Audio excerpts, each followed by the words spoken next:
Halo, Assalamualaikum warahmatullahi wabarakatuh. Perkenalkan, nama saya Jessica Dijelsi, NIM 2024210071. Jadi di sini saya akan membuat video penjelasan mengenai materi etika birokrasi.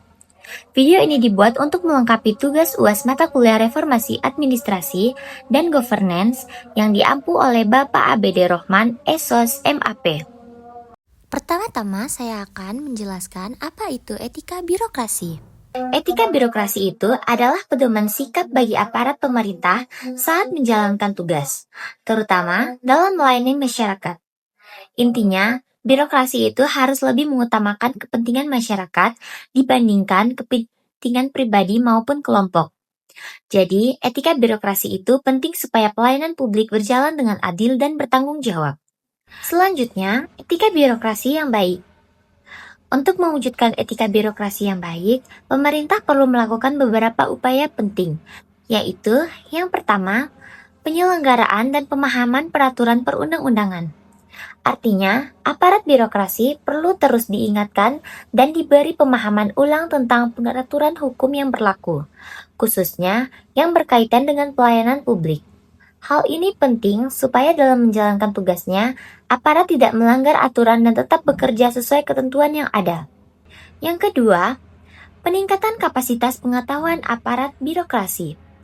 Peningkatan ini tidak hanya soal kemampuan akademik, tetapi juga mencakup 4 nilai moral dan ketakwaan. Dengan peningkatan ini, aparat diharapkan tidak hanya cerdas secara intelektual, tetapi juga memiliki kecerdasan emosional dan spiritual dalam melayani masyarakat.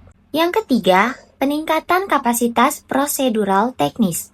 Maksudnya, aparat birokrasi harus memahami secara teknis tugas dan fungsi yang dijalankan.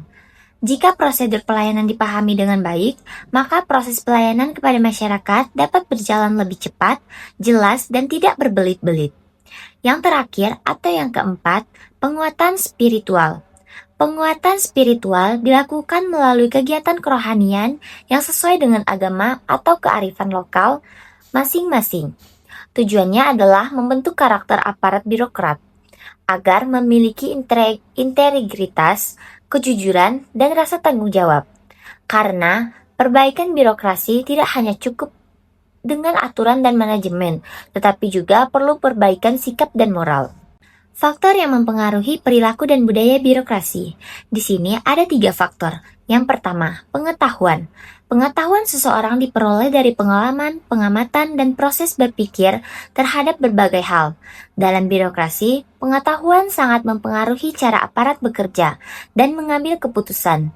Jika aparat memiliki pengetahuan yang baik tentang aturan dan tugasnya, maka perilaku akan lebih profesional dan sesuai prosedur. Dan yang kedua, perasaan. Perasaan merupakan kondisi sadar yang membuat seseorang memberikan penilaian terhadap suatu objek. Bisa bersifat positif ataupun negatif. Dalam birokrasi, perasaan dapat mempengaruhi sikap aparat saat melayani masyarakat. Perasaan yang positif akan mendorong pelayanan yang ramah dan responsif, sedangkan perasaan yang negatif dapat menyebabkan pelayanan yang kurang maksimal. Dan yang terakhir ada dorongan naluri. Dorongan naluri adalah kemauan dasar yang sudah menjadi fitrah manusia. Naluri ini mempengaruhi tindakan seseorang, misalnya naluri untuk mempertahankan diri, mencari kenyamanan, atau mendapatkan pengakuan. Dalam birokrasi, naluri ini dapat mempengaruhi perilaku aparat, baik ke arah positif maupun negatif, tergantung bagaimana naluri tersebut dikendalikan. Selanjutnya, faktor budaya. Faktor budaya memiliki 5 aspek. Yang pertama, pendirian organisasi. Pendirian organisasi berkaitan dengan nilai, visi, dan tujuan awal organisasi tersebut dibentuk. Nilai-nilai yang ditanamkan sejak awal akan mempengaruhi budaya kerja, birokrasi, dan menjadi pedoman bagi aparat dalam bertindak. Yang kedua, pemilik organisasi. Pemilik organisasi memiliki kewenangan dalam menentukan arah kebijakan dan sistem kerja. Cara pemilik organisasi mengelola dan mengawasi akan sangat mempengaruhi perilaku aparat dan budaya birokrasi secara keseluruhan. Yang ketiga, sumber daya manusia. Kualitas sumber daya manusia sangat menentukan perilaku dan budaya birokrasi. SDM yang kompeten, beretika, dan profesional akan menciptakan budaya kerja yang baik. Sebaliknya, SDM yang kurang kompeten dapat menghambat kinerja birokrasi. Dan yang keempat, pihak yang memiliki kepentingan. Pihak-pihak yang memiliki kepentingan, baik dalam maupun luar organisasi, dapat mempengaruhi perilaku birokrasi. Tekanan politik, kepentingan kelompok, atau tuntutan tertentu dapat membentuk cara birokrasi dalam mengambil keputusan. Dan yang terakhir ada masyarakat. Masyarakat berperan sebagai pengguna sekaligus pengawas pelayanan publik. Aspirasi, kritik, dan partisipasi masyarakat dapat mendorong birokrasi untuk memperbaiki perilaku dan budaya kerjanya agar lebih transparan dan akuntabel. Selanjutnya, bagian 2, yaitu Grand Design and Roadmap Reformasi Birokrasi. Tahapan-tahapan reformasi birokrasi atau RB, dasar tahapan reformasi birokrasi. Tahapan reformasi birokrasi di Indonesia mengacu pada Undang-Undang Nomor 17 Tahun 2007 tentang RPJPN 2005 sampai 2025. Dalam aturan ini, pembangunan nasional dibagi ke dalam 4 tahap melalui RPJMN. Grand Design Reformasi Birokrasi disusun mengikuti tahapan tersebut agar pelaksanaannya terarah dan berkelanjutan. Yang pertama, sarana 5 tahun pertama pada tahun 2010 sampai 2014. Pada periode ini, reformasi birokrasi difokuskan pada penguatan birokrasi pemerintah. Sasaran utamanya adalah mewujudkan pemerintahan yang bersih dan bebas dari praktik KKN. Selain itu, pemerintah juga berupaya meningkatkan kualitas pelayanan publik serta meningkatkan kapasitas dan akuntabilitas kinerja birokrasi agar lebih profesional dan bertanggung jawab. Yang kedua, sasaran 5 tahun kedua pada tahun 2015 sampai dengan 2019. Pada 5 tahun kedua, reformasi birokrasi tidak hanya melanjutkan hasil yang sudah dicapai sebelumnya, tetapi juga menyempurnakan dan memperbaiki target yang belum tercapai. Upaya reformasi menyempurnakan dan memperbaiki target yang belum tercapai dilakukan pada berbagai kompetensi strategis birokrasi agar sistem pemerintahan semakin efektif dan efisien. Dan yang ketiga, sasaran 5 tahun ketiga pada tahun 2020 sampai 2024. Pada periode ini, reformasi birokrasi diarahkan pada peningkatan kapasitas birokrasi secara berkelanjutan. Tujuannya agar mewujudkan pemerintahan kelas dunia, yaitu pemerintahan yang modern, profesional, transparan, dan berorientasi pada pelayanan publik. Tahapan ini merupakan kelanjutan dari pencapaian pada periode sebelumnya. Jadi, secara keseluruhannya, tahapan ini menunjukkan bahwa reformasi birokrasi dilakukan bertahap dan berkelanjutan, mulai dari pembangunan dasar yang bersih, memperkuat sistem, hingga meningkatkan kapasitas untuk mencapai pemerintahan kelas dunia. Selanjutnya kita akan masuk pada fase saat ini. Pada fase saat ini, reformasi birokrasi telah memasuki tahap pelanjutan.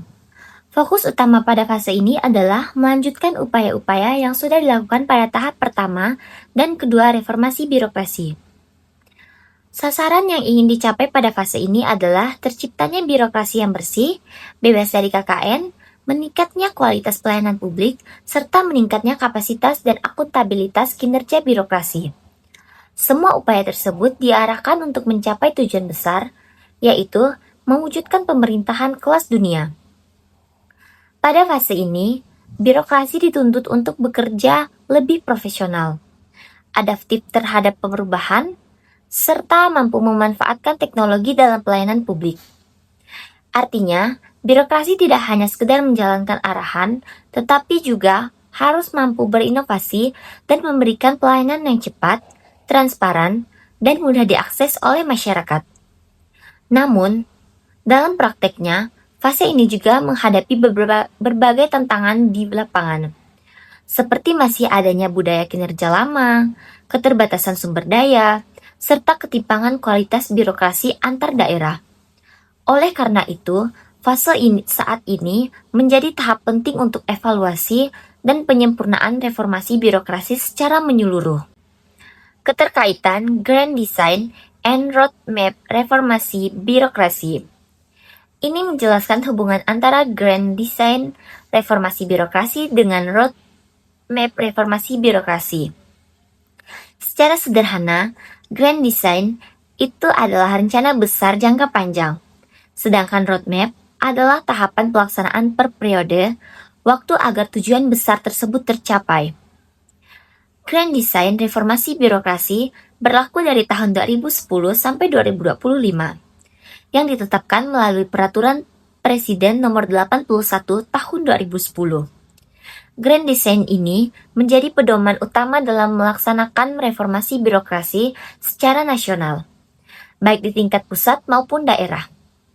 Untuk melaksanakan Grand Design tersebut, pemerintah menyusunnya ke dalam beberapa roadmap, yaitu yang pertama, roadmap tahun 2010 sampai 2014, yang fokus pada penataan awal birokrasi, pembenahan regulasi, serta upaya awal pemberantas KKN. Yang kedua, roadmap pada tahun 2015 sampai 2019, yang melanjutkan hasil tahapan pertama dengan penekanan pada peningkatan kinerja birokrasi, kualitas pelayanan publik, serta penguatan akuntabilitas. Dan yang terakhir, Roadmap 2020 sampai 2024 yang diarahkan pada penguatan kapasitas birokrasi secara berkelanjutan agar Indonesia mampu mewujudkan pemerintahan kelas dunia. Dari penjelasan ini dapat dipahami bahwa setiap roadmap tidak berdiri sendiri, tetapi saling berkesinambungan dan mengacu pada satu tujuan besar yang sama, yaitu reformasi birokrasi Indonesia agar lebih profesional, efektif, dan melayani masyarakat dengan baik hingga 2025. Pembahasan selanjutnya, konteks pelaksanaan reformasi birokrasi. Yang pertama, cara pelaksanaan reformasi birokrasi. Reformasi birokrasi dilaksanakan dengan tiga cara utama. Yang pertama, desentralisasi. Artinya, pelaksanaan reformasi birokrasi tidak seragam kaku dari pusat, tetapi bisa disesuaikan dengan kondisi, karakter, dan kearifan lokal masing-masing kementerian, lembaga, dan pemerintahan daerah. Yang kedua, serentak. Walaupun tiap instansi punya kondisi berbeda, reformasi tetap dilakukan secara bersamaan, secara nasional, supaya arah perubahannya sama. Dan yang terakhir, bertahap. Pelaksanaannya tidak instan, tapi melalui tahapan sesuai kesiapan masing-masing instansi, baik dari sisi SDM, sistem, maupun budaya kerjanya. Semua proses ini tetap berada dalam koordinasi nasional dengan acuan Grand Design dan Roadmap Reformasi Birokrasi. Yang kedua, sifat Grand Design Reformasi Birokrasi. Grand Design Reformasi Birokrasi bersifat terbuka dan fleksibel, maksudnya tidak memaksa satu pola yang sama untuk semua instansi, dan juga bisa menyesuaikan dengan kemampuan dan karakter masing-masing daerah atau lembaga, dan kecepatan pelaksanaan bisa berbeda, tapi tujuannya tetap sama. Yang ketiga, tugas siapa reformasi birokrasi. Reformasi birokrasi bukan cuma tugas pemerintah pusat, tetapi menjadi tugas bersama seluruh birokrat. Menuntut birokrat untuk sadar, paham, dan mau melaksanakan perubahan. Dan tidak cukup tahu konsep, tapi harus dipraktikkan dalam pelayanan dan kinerja sehari-hari. Dan yang terakhir, melawan anggapan negatif tentang birokrasi. Reformasi birokrasi juga bertujuan untuk mengubah citra buruk birokrasi seperti pelayanan berbelit-belit, meja panjang, banyak penyalahgunaan wewenang, dan praktik KKN. Nah, dengan reformasi birokrasi, diharapkan kepercayaan masyarakat terhadap pemerintah bisa pulih dan meningkat. Dan penjelasan terakhir ada ukuran keberhasilan reformasi birokrasi atau ada 9. Ukuran keberhasilan reformasi yang pertama, Tidak ada penyelenggaraan, artinya administrasi dan proses kerja di instansi pemerintah itu harus jalan sesuai aturan resmi yang berlaku. Dan yang kedua, tidak ada korupsi KKN. Artinya, poin ini jelas. Hilangkan kolusi, korupsi, dan nepotisme. Birokrasi harus bersih dari praktik curang. Dan yang ketiga, semua program selesai dengan baik. Artinya, semua rencana dan program kerja yang sudah disusun, misalnya bikin jembatan, bagi bantuan atau layanan publik baru, harus benar-benar tuntas sesuai target dan kualitas yang dijanjikan. Dan yang keempat, APBN dan APBD baik. Pengelolaan uang negara dengan daerah atau anggaran pendapatan dan belanja daerah atau negara harus efektif, efisien, dan bisa dipertanggungjawabkan. Uangnya dipakai buat hal yang benar-benar produktif, bukan foya-foya atau bocor. Dan yang kelima, semua perizinan selesai dengan cepat dan tepat. Artinya, urusan izin mengizin, misalnya buat usaha, bangun gedung, dan lain-lain, harus diproses secara cepat, gak ribet, dan hasilnya akurat. Tidak boleh ada instansi dipersulit, atau harus nunggu berbulan-bulan. Dan yang keenam, komunikasi dengan publik baik, yaitu pemerintahan harus terbuka, mudah diakses, dan responsif ke masyarakat. Segala kebijakan dan program harus disosialisasikan dengan jelas. Dan kalau ada keluhan, harus segera ditanggapi. Yang ketujuh, ada penggunaan waktu atau jam kerja efektif dan produktif. Para pegawai negeri harus memanfaatkan jam kerja buat benar-benar bekerja, bukan malah santai-santai atau ngurusin hal pribadi. Fokus pada hasil bukan cuma absensi. Yang kedelapan, penerapan reward dan punishment secara konsisten dan berkelanjutan. Yaitu, pegawai yang berprestasi harus dikasih penghargaan atau reward, sementara yang melanggar atau kinerjanya jelek harus dikasih sanksi atau punishment. Ini harus dilakukan secara adil, konsisten, dan terus-menerus. Dan yang terakhir, hasil pembangunan nyata. Artinya, semua usaha reformasi itu harus tercermin dalam peningkatan kualitas layanan publik dan pertumbuhan ekonomi yang dirasakan langsung oleh masyarakat. Infrastruktur makin bagus, pelayanan juga makin gampang. Nah, jadi itu tadi penjelasan materi tentang etika birokrasi dari saya. Kurang dan lebihnya saya mohon maaf. Dan terima kasih. Wassalamualaikum warahmatullahi wabarakatuh.